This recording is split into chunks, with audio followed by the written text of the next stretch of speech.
പിന്നീട് സോവിയറ്റ് യൂണിയന്റെ മാതൃകയിൽ പഞ്ചവത്സര പദ്ധതികൾ നടപ്പിലാക്കിയാണ് ഇന്ത്യ സാമ്പത്തിക വികസനം ലക്ഷ്യമിട്ടത്. സോവിയറ്റ് യൂണിയന്റെ മാതൃകയിൽ പഞ്ചവത്സര പദ്ധതികൾ നടപ്പിലാക്കിയാണ് ഇന്ത്യ സാമ്പത്തിക വികസനം ലക്ഷ്യമിട്ടത്. അപ്പോൾ എന്താണ് പദ്ധതി? ഒരു രാഷ്ട്രത്തിന്റെ വിഭവങ്ങൾ എങ്ങനെ വിനിയോഗിക്കണം എന്ന് പറയുന്ന മാർഗനിർദ്ദേശത്തെയാണ് നമ്മൾ എന്തെന്ന് വിളിക്കുന്നത്? പദ്ധതികൾ എന്ന് വിളിക്കുന്നത്. ഇന്ത്യയിൽ ഈ പദ്ധതികൾ നടപ്പിലാക്കിയത് 5 വർഷ കാലയളവിലേക്കാണ്. അതുകൊണ്ടാണ് നമ്മൾ അതിനെ പഞ്ചവത്സര പദ്ധതികൾ എന്ന് വിളിക്കുന്നത്. അതായത് നമുക്ക് ഒരു പദ്ധതിയിൽ തന്നെ എല്ലാ ലക്ഷ്യങ്ങൾക്കും തുല്യ പ്രാധാന്യം നൽകുവാൻ കഴിയില്ല. കാരണം പല ലക്ഷ്യങ്ങളും നമ്മൾ എന്ത് ചെയ്യില്ല, പരസ്പരം പൊരുത്തപ്പെടില്ല. അതായത് ഉദാഹരണം പറയുമ്പോൾ ആധുനികവൽക്കരണവും തൊഴിലില്ലായ്മയും, ഇത് രണ്ടും നമുക്ക് ഒരു പദ്ധതി നടപ്പിലാക്കാനേ കഴിയില്ല. കാരണം ആധുനികവൽക്കരണം നടപ്പിലാക്കുമ്പോൾ അതിന്റെ സൈഡ് എഫക്റ്റ് ആയിട്ട് എന്തുണ്ടാകും? തൊഴിലില്ലായ്മ ഉണ്ടാകും. അപ്പോൾ ആധുനികവൽക്കരണവും തൊഴിലില്ലായ്മ ലഘൂകരിക്കുക എന്നിവ ഒരു പദ്ധതിയുടെ തന്നെ 2 ലക്ഷ്യമാക്കി മുന്നോട്ട് പോകാൻ കഴിയില്ല. അതുകൊണ്ടാണ് നമ്മൾ ഓരോ പദ്ധതിയിലും നമ്മൾ എന്ത് നൽകിയത്? ഓരോ പ്രത്യേക ലക്ഷ്യങ്ങൾ എന്ത് ചെയ്തത്? നൽകിയത്. അതുകൊണ്ടാണ് നമ്മൾ ഒറ്റ പദ്ധതി അല്ലാതെ ഓരോ നിശ്ചിത കാലയളവിൽ ഒരു ലക്ഷ്യത്തിന് വേണ്ടി ഒരു പദ്ധതി നമ്മൾ എന്ത് ചെയ്തത്? നടപ്പിലാക്കിയത്. ആ ഒരു പദ്ധതി കാലയളവ് 5 വർഷമായതുകൊണ്ടാണ് നമ്മൾ അതിനെ ഏത് പേര് വിളിച്ചത്?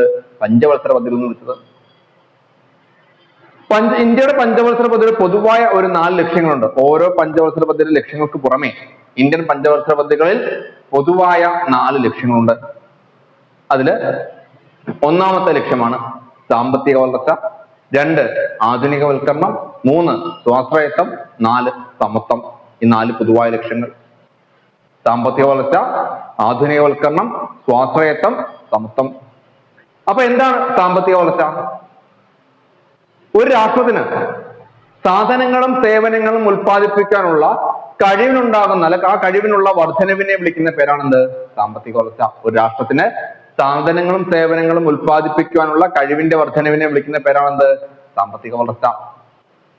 ഒരു രാഷ്ട്രത്തിന്റെ സാമ്പത്തിക വളർച്ചയുടെ സൂചകമാണേത്? GDP ഉണ്ടാകുന്ന സ്ഥിരതയാർന്ന വളർച്ച. ഒരു രാഷ്ട്രത്തിന്റെ സാമ്പത്തിക വളർച്ചയുടെ സൂചകമാണേത്? GDP ഉണ്ടാകുന്ന സ്ഥിരതയാർന്ന വളർച്ച. ഓക്കെ, അപ്പോൾ ഇന്ത്യൻ പഞ്ചവത്സര പദ്ധതിയുടെ പൊതുവായ ലക്ഷ്യങ്ങളൊന്നായിരുന്നു ഏത്? സാമ്പത്തിക വളർച്ച. സാമ്പത്തിക വളർച്ച എന്ന് പറഞ്ഞാൽ എന്താണ്? ഒരു രാഷ്ട്രത്തിന് സാധനങ്ങളും സേവനങ്ങളും ഉൽപ്പാദിപ്പിക്കാനുണ്ടാകുന്ന കഴിവിന്റെ വർധനവിനെ വിളിക്കുന്ന പേരാണെന്ത്? സാമ്പത്തിക വളർച്ച. സാമ്പത്തിക വളർച്ചയുടെ സൂചകമാണേത്? GDP അഥവാ ഗ്രോസ് ഡൊമസ്റ്റിക് പ്രൊഡക്റ്റ്, അല്ലെങ്കിൽ മൊത്ത ആഭ്യന്തര ഉൽപാദനത്തിനുണ്ടാകുന്ന സ്ഥിരതയാർന്ന വളർച്ച. അതെന്താണെന്ന് നമുക്ക് വിശദമായിട്ട് പിന്നെ മറ്റൊരു ഏരിയ പറയാം. നമുക്ക് ദേശീയ വരുമാനം കണക്കാക്കാൻ പഠിക്കാം. ആ ദേശീയ വരുമാനം കണക്കാക്കാൻ പഠിക്കുമ്പോൾ നമുക്ക് അവിടെ പറയാം എന്താണ് GDP എന്നുള്ളത് വിശദമായിട്ട് പറയാം. രണ്ടാമത്തെ ലക്ഷ്യമായിരുന്നു ആധുനികവൽക്കരണം. എന്താണ് ആധുനികവൽക്കരണം? വ്യവസായശാലകൾ ആധുനികവൽക്കരിക്കുക എന്നത് മാത്രമല്ലായിരുന്നു. കാർഷിക മേഖലയിലും എന്ത് ചെയ്യുക? ആധുനികവൽക്കരണം നടപ്പിലാക്കുക. അതായത് അത്യുൽപാദന ശേഷിയുള്ള എന്ത് നൽകുക? വിത്തനങ്ങൾ നൽകുക, രാസവളങ്ങളുടെ ഉപയോഗം നൽകുക, യന്ത്രവൽകൃതമായ കൃഷിരീതികൾ എന്ത് ചെയ്യുക? നടപ്പിലാക്കുക തുടങ്ങി കാർഷിക മേഖലയുടെ ആധുനികവൽക്കരണവും പഞ്ചവത്സര പദ്ധതിയുടെ ആധുനികവൽക്കരണത്തിനകത്ത് ഉൾപ്പെട്ടിരുന്നു. അതുപോലെ തന്നെ ഒരു രാഷ്ട്രത്തിന്റെ പ്രധാനപ്പെട്ട ഒരു വിഭവമാണ് മനുഷ്യവിഭവം. ഇന്ത്യയുടെ മനുഷ്യവിഭവത്തിന്റെ നേർപകുതി ആരാണ്? സ്ത്രീകളാണ്. പരമ്പരാഗത സമൂഹത്തിൽ ഇവർ വീടുകളിൽ മാത്രം ഒതുങ്ങുന്നവരായിരുന്നു. അവരുടെ സേവനം കൂടി സാമ്പത്തിക വളർച്ചയ്ക്ക് ലഭ്യമാകുന്ന വിധം മാറ്റിയെടുക്കുന്നതും ആധുനികവൽക്കരണത്തിന്റെ ലക്ഷ്യമായിരുന്നു. പരമ്പരാഗത സമൂഹത്തിലെ വീടുകളിൽ മാത്രം ഒതുങ്ങിയിരുന്ന സ്ത്രീകളുടെ സേവനം കൂടി എന്ത് ചെയ്യണം? നമുക്ക് സാമ്പത്തിക വളർച്ചയ്ക്കായി ലഭ്യമാക്കണം. അതിനുവേണ്ടി അവരെ മാറ്റിയെടുക്കുക എന്നുള്ളതും ആധുനികവൽക്കരണത്തിന്റെ ലക്ഷ്യമായിരുന്നു. മൂന്നാമത്തെയാണ് സ്വാശ്രയത്വം എന്ന് പറയുന്നത്, സെൽഫ് റിലയൻസ്. ഭക്ഷ്യ വ്യാവസായിക ഉൽപ്പന്നങ്ങളിൽ ഇന്ത്യ എന്ത് ചെയ്യുക? സ്വയം പര്യാപ്തത കൈവരിക്കുക. നമുക്ക് ആവശ്യമുള്ള ഭക്ഷ്യ ഉൽപ്പന്നങ്ങൾ നമ്മൾ തന്നെ എന്ത് ചെയ്യുക? ഉൽപ്പാദിപ്പിക്കുക. വ്യാവസായിക ഉൽപ്പന്നങ്ങളും നമ്മൾ തന്നെ എന്ത് ചെയ്യുക? ഉൽപ്പാദിപ്പിക്കുക. അടുത്തതാണ് നാലാമത്തേതാണ് ഇത് സമത്വം. അതായത് സാമ്പത്തിക വളർച്ചയുടെ നേട്ടം സമൂഹത്തിലെ എല്ലാവിധമായ ജനങ്ങളിലേക്കും എന്ത് ചെയ്യുക? എത്തിക്കുക. നമ്മൾ ആദ്യത്തെ 3 കാര്യങ്ങൾ നടപ്പിലാക്കി കഴിയുമ്പോഴത്തേക്ക് എന്ത് ചെയ്യും? ഇന്ത്യ സാമ്പത്തിക വളർച്ച കൈവരിക്കും. ആ സാമ്പത്തിക വളർച്ചയുടെ നേട്ടങ്ങൾ സമൂഹത്തിലെ എല്ലാ വിഭാഗം ജനങ്ങളിലേക്കും എന്ത് ചെയ്യണം? എത്തണം. ഏതെങ്കിലും 1-2 ആൾക്കാരിൽ മാത്രം സമ്പത്ത് കേന്ദ്രീകരിക്കാതെ സമൂഹത്തിലെ എല്ലാ ജനങ്ങളിലേക്കും എന്ത് ചെയ്യുക? ഇതിന്റെ നേട്ടങ്ങൾ എത്തിക്കുക എന്നുള്ളതാണ് ഏതിന്റെ ലക്ഷ്യം? സമത്വം കൊണ്ട് ഉദ്ദേശിച്ചത്. ഈ 4 കാര്യങ്ങളാണ് പഞ്ചവത്സര പദ്ധതിയുടെ പൊതുവായ ലക്ഷ്യങ്ങൾ.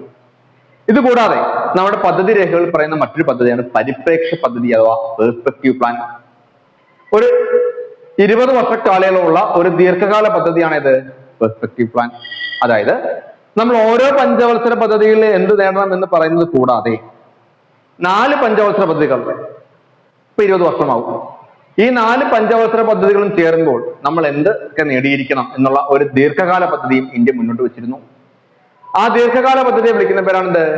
പരിപ്രേക്ഷ്യ പദ്ധതി അഥവാ പെർസ്പെക്റ്റീവ് പ്ലാൻ. ഓരോ 20 വർഷം കഴിയുമ്പോഴും നാം എന്ത് നേടണം എന്നുള്ളതിനെ പറ്റിയും നമ്മൾ മുന്നോട്ട് വെച്ചിരുന്നു. അതിനെ വിളിക്കുന്ന പേരാണെന്ത്? പരിപ്രേക്ഷ്യ പദ്ധതി അഥവാ പെർസ്പെക്റ്റീവ് പ്ലാൻ. അങ്ങനെ ഈ പഞ്ചവത്സര പദ്ധതികൾ നടപ്പിലാക്കിയാണ് എന്ത് ചെയ്തത്? ഇന്ത്യ സാമ്പത്തിക നേട്ടം എന്ത് ചെയ്തത്? കൊയ്തത്. ഓക്കെ, നമുക്ക് ഇനിയും പറയേണ്ടത് ഓരോ മേഖലയിൽ ഉണ്ടാക്കിയ മാറ്റമാണ്. കാർഷിക മേഖല, വ്യവസായിക മേഖല, വിദേശ വ്യാപാര മേഖല, ഇവിടത്തേക്ക് ഇന്ത്യയുടെ നയങ്ങൾ എന്തായിരുന്നു, ഇവിടെ